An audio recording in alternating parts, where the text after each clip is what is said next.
मोरो ख़बर शामिल कजे थी। मोरो सिंध मां जितां सिंधी इल्ताफ़ सुमरो जी रिपोर्ट मुताबिक़ मीर बुरड़ो ऐं ॿिया केसनि तां हथ खणण जे लाइ मौतमार धमकियूं ॾेई रहिया आहिनि। तहफ़ुज़ ॾिनो वञे, जवाबदार गिरफ़्तार कया वञनि। मोरो भरिसां ॻोठ मोहम्मद बख्श बुरड़ो हद पुलिस थाणो सिधोजा जी ग़रीब पोरिए तन सख़्त शाहन बुरड़ो फराज़ बुरड़ो ऐं ॿियनि एहतजाज कंदे नेशनल प्रेस क्लब रजिस्टर्ड मोरो जे सहाफ़िन खे दाईंदे ॿुधायो त कुझु ॾींहं अॻु बाअसर मीर बुरड़ो, निसार बुरड़ो ऐं ॿियनि बिला जवाज़ असांजे घर ते हला करे कुहाड़ियूं, पिस्टल, डंडा ऐं लठियूं हणी 3 औरतुनि समेत 10 माण्हुनि खे ज़ख़्मी करे छॾियो, हथ पेर ऐं ॿाहूं भञी छॾियूं ऐं मथां फाड़े छॾिया। अहिड़ो केस असां सिधोजा पुलिस थाणे ते दाख़िल करायो आहे, मगर पुलिस हिकु बि जवाबदार गिरफ़्तार न कयो आहे। जवाबदार मीर बुरड़ो ऐं ॿिया हथियार खणी सरेआम रोडनि ते घुमी रहिया आहिनि ऐं असांखे केस तां हथ खणण जे लाइ संगीन नतीजा भोगणे, केस तां हथ खणण लाइ मौतमार धमकियूं ॾेई रहिया आहिनि।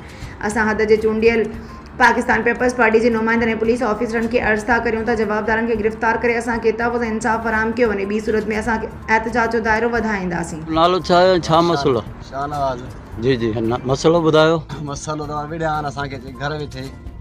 केरु विड़िया आहिनि? हाजी मीर, इख़लाक़ हुसैन बुरड़ो, ॿिया उन जा छोकिरा आहिनि।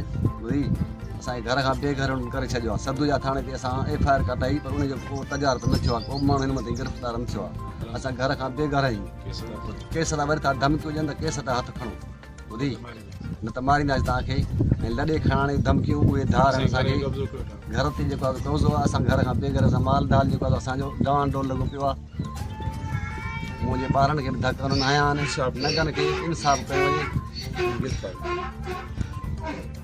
जी, छा मसलो आहे तव्हांजो? केरु विड़िया, किथे विड़िया, कीअं विड़िया, ॿुधाइजो। जी, असांजो मसलो आहे, मुंहिंजो नालो आहे फराज़, ॻोठ मोहम्मद बख्श बुरड़ो, हाजी मीर बुरड़ो ऐं इख़लाक़ हुसैन बुरड़ो असां सां विड़िया आहिनि। असां नाज़ादी कई अथनि, असांजे नंगनि खे धक आया अथनि। हीउ मुंहिंजे पीउ जो हथ भॻो पियो आहे, हीउ मुंहिंजो मथो फाड़े छॾियो अथनि ऐं असां FIR कटाई आहे सदुजे थाणे ते। अञा ताईं को बि उन्हनि जो माण्हू गिरफ़्तार कोन्हे थियो।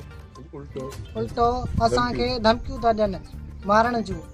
फ़ैसिलो कयो न त केस तां हथ खणो त तव्हांखे मारींदासीं ऐं असांजो घर ते कब्ज़ो कयो वेठा आहिनि। असांखे सामान नथा कयो ॾियनि, असांजो माल आहे उते